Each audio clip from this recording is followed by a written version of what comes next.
शांति 25 नवंबर 2022 की मुरली है। ज्ञान के सागर, आनंद के सागर शिव परमात्मा कहते, मीठे बच्चे अवगुणों को निकाल, साफ दिल बनो, सच्चाई और पवित्रता का गुण धारण करो तो सेवा में सफलता मिलती रहेगी। अगर सेवा में सफलता नहीं मिल रही है तो अपना दिल साफ नहीं है, पवित्रता का गुण धारण नहीं किया है। इसीलिए कहते हैं साफ दिल तो मुराद हासिल। जिसकी दिल साफ होती है उसकी हर मुराद पूरी होती है। प्रश्न है, तुम ब्राह्मण बच्चों की कर्मातीत अवस्था कब और कैसे होगी?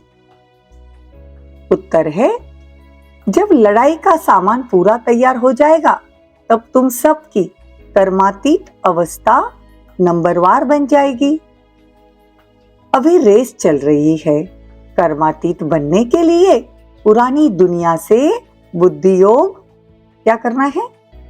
निकलना चाहिए ना। शिव बाबा जिससे 21 जन्मों का वर्षा मिलता है, उनके सिवाय दूसरा कोई याद न आए, पूरा पवित्र बनना है। गीत है, मुखड़ा देख ले प्राणी। ओम शांति। जबकि बेहद का बाप बच्चों को मिला है और बच्चों ने पहचाना, अब हर एक महसूस करते हैं कि हम कितना पाप आत्मा थे, अब कितना पुण्य आत्मा बन रहे हैं।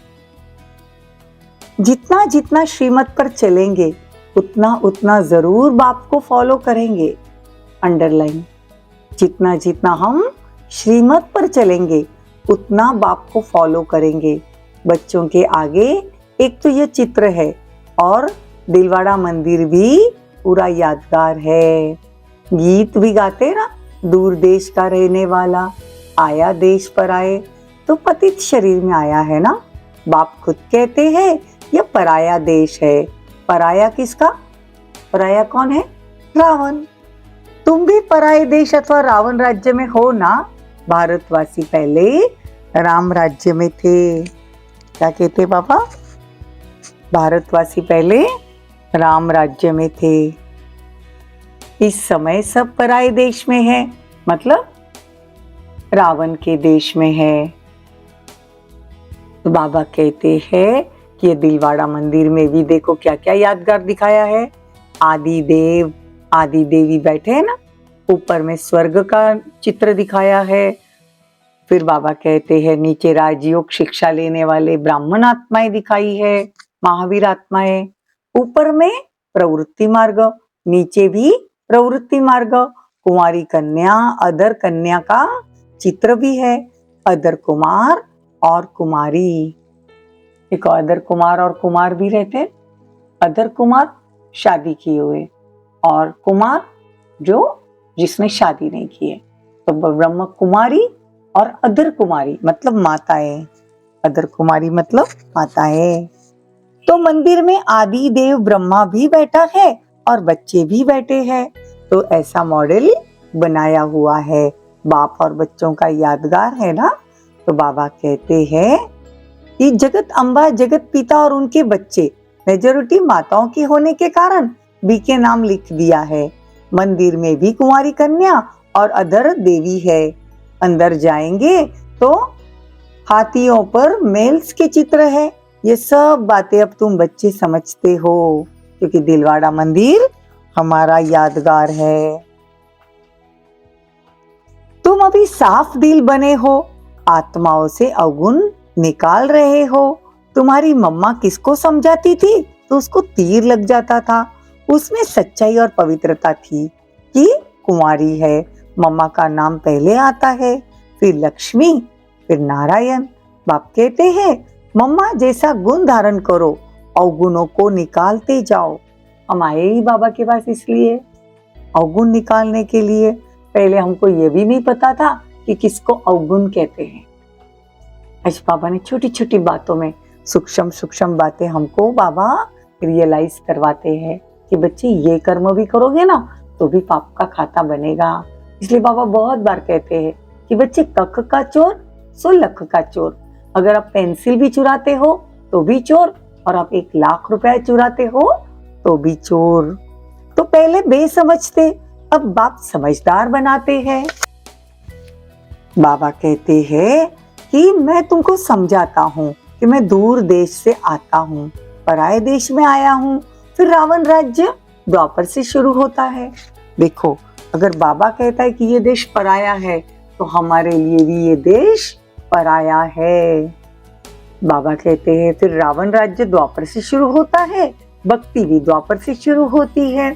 यह बेहद का पुराना झाड़ है, बेहद का ज्ञान कोई दे न सके, बेहद का सन्यास भी कोई करा न सके। बेहद का सन्यास, हद का सन्यास नहीं कि चलो घर बार छोड़ दिया। बाबा कहते रहे ना, घर ग्रस्त व्यवहार में है, लेकिन बुद्धि से कि पुरानी बातें, पुरानी दुनिया, पुराने संस्कार सबको छोड़ना है, बेहद का सन्यास लेना है। बाप कहते हैं विनाश अवश्य होना है, इसीलिए बेहद के बाप और वर्षे को याद करो। हे आत्माएं, सुनती हो? इतना प्यार से बाबा कहते बच्चे आज कह रहे हैं, हे आत्माएं सुनती हो? हम आत्माएं हैं, परमात्मा बाप हमको पढ़ाते हैं। जब तक यह पक्का निश्चय नहीं, गोया कुछ भी नहीं समझेंगे। पहले यह निश्चय करे कि हम आत्मा अविनाशी है। बाबा कहते पहले तो आपको ये निश्चय होना चाहिए कि आत्मा अविनाशी है। बाबा हमको ले जाने आया है। देखो, परमपिता परमात्मा भी इस शरीर में प्रवेश करते हैं। तुम हमारे बच्चे हो। क्या कहते प्रवेश करके? तुम हमारे बच्चे हो। कितना अच्छा लगता है। इतना बड़ा सृष्टि का मालिक परमपिता परमात्मा, दुनिया वाले जिसे गॉड, खुदा, अल्लाह कहते हैं, और वो आके हमको कहते हैं कि तुम हमारे बच्चे हो। तुम मुझ सागर के बच्चे जलकर खाक हो गए थे, मैं आया हूं तुमको पावन बनाकर वापिस घर ले जाने के लिए। बाबा और कोई तकलीफ नहीं देते। क्या कहते हैं? बस चलते फिरते मुझे याद करो। यहाँ तो माता पिता दोनों है ना, इसलिए कहते हैं तमेव माता च पिता तमे हो, बंधु भी तुम ही हो। जिससे प्रवेश किया, मतलब जिसमें प्रवेश करते हैं वो भी पढ़ते हैं तो सखा भी बन जाता है। शिव बाबा कहते हैं मैंने ब्रह्मा द्वारा तुमको एडॉप्ट किया, राजयोग सिखाया। तो यह दिलवाड़ा मंदिर भी तो क्या है, हमारा ही यादगार है ना। दिलवाड़ा का अर्थ कोई समझ न सके, अदर कुंवारी कन्या भी है, सिखलाने वाला शिव का चित्र भी है। स्वर्ग का मालिक बनाने वाला जरूर उस्ताद चाहिए ना। स्वर्ग का मालिक बना रहे तो कोई उस्ताद ही चाहिए ना। बाबा कहते हैं श्री कृष्ण की आत्मा भी तपस्या कर रही है सुंदर बनने के लिए, मतलब ब्रह्मा बाबा। अभी वो शाम है, ऊपर में वैंकुट के सुंदर चित्र खड़े हैं। दिलवाड़ा मंदिर में ब्राह्मण ब्राह्मणियां फिर देवता बनेंगे। तुम ऐसा बनाने वाले सबसे ऊंचे बाप शिव बाबा को तो भूल जाते हो, उनको याद करना चाहिए। तो ये दिलवाड़ा मंदिर भी सबसे ऊंचा है। तुम बच्चे ज्ञान तो सबको देते हो, लेकिन कई समझते हैं कि ज्ञान में आकर पति पत्नी दोनों साथ रहते पवित्र रहे, यह बड़ा मुश्किल है, मतलब बड़ा मुश्किल लगता है। इसमें बहुत ताकत चाहिए। परंतु यह नहीं समझती कि यह सर्वशक्तिवान बाप की ताकत है। बाप देखो स्वर्ग की कितनी भीति देते हैं। बच्चे पवित्र बनो तो स्वर्ग के मालिक बन जाएंगे। माया के तूफान तो बहुत आएंगे। बाप कहते बच्चे तुम कितना फर्स्ट क्लास थे, तुमको क्या हो गया? बाबा झट बताएंगे। इस समय ब्राह्मणों की माला नंबरवार कौन कौन है, परंतु सब कायम नहीं रहते। कमाई में दशाएं बैठती है ना, किसी को राहु की दशा बैठती है तो फिर छोड़ चले जाते हैं पुरानी दुनिया में। तो बाबा कहते इसमें मेहनत है। बहुत बच्चे बाबा को याद करते करते चले जाते हैं। माया के तूफान आने से ढीले हो जाते हैं। अगर भागंती हो गया तो समझेंगे शाम बन गया। यहाँ आते हैं सुंदर बनने के लिए। तुम्हारा धंधा है घर घर में संदेश पहुंचाना कि शिव बाबा को याद करो तो तुम्हारे विकर्म विनाश हो। घर घर में जाके क्या करना है? संदेश पहुंचाना है। जितना हम बाबा को याद करेंगे उतने विकर्म विनाश होंगे। तुम्हारी दिन प्रतिदिन वृद्धि होती जाएगी, सेंटर भी खुलते जाएंगे, इतना बड़ा मकान भी कम पड़ेगा। ये देखो कब की भविष्यवाणी बाबा की, जब ब्रह्मा बाबा साकार में थे। आज देखो मधुबन कितना बड़ा, सेंटर कितने सारे कमरे बन गए हैं। बाबा कितना अच्छी रीति समझाते हैं। अम्बा के मंदिर के आगे भी अपना सेंटर होना चाहिए जो सबको समझाया जाए। तो अभी यह ज्ञान ज्ञानेश्वरी है, वहां भी भीड़ मच जाएगी। तुम सिर्फ काम करो, पैसे तो छम छम आएंगे। क्या कहते बाबा? तू सिर्फ काम करो, जैसा मैं कहता हूँ वैसा करो, पैसे तो छम छम आएंगे। ड्रामा में पहले से नूंदा हुआ है। तुम 10 सेंटर खोलो, बाबा ग्राहक भेज देंगे, परंतु सेंटर ही नहीं खोल सकते। कलकत्ते जैसे शहर में भी बहुत सेंटर खोलने चाहिए। हिम्मते बच्चे तो मददे बाप, किसी को भी टच कर देंगे। काम तुमको करना है। बहुरूपी के बच्चे, तुम बहुरूप धारण कर यह सर्विस कर सकते हो। कहाँ भी जाकर बहुतों का कल्याण कर सकते हो। जैनियों के पास भी सर्विस कर सकते हो। बहुत अच्छे अच्छे बड़े जैनी है, परंतु बच्चों की इतनी विशाल बुद्धि अभी तक नहीं है जो सर्विस करे। कुछ बेअभिमान रहता है। अच्छा, मीठे मीठे सिकिलदे बच्चों प्रति माता पिता बाप दादा का याद प्यार और गुड मॉर्निंग। रूहानी बाप की रूहानी बच्चों को नमस्ते। हम रूहानी बच्चों की रूहानी माता पिता बाप दादा को याद प्यार, गुड मॉर्निंग, नमस्ते, थैंक यू, बहुत बहुत शुक्रिया।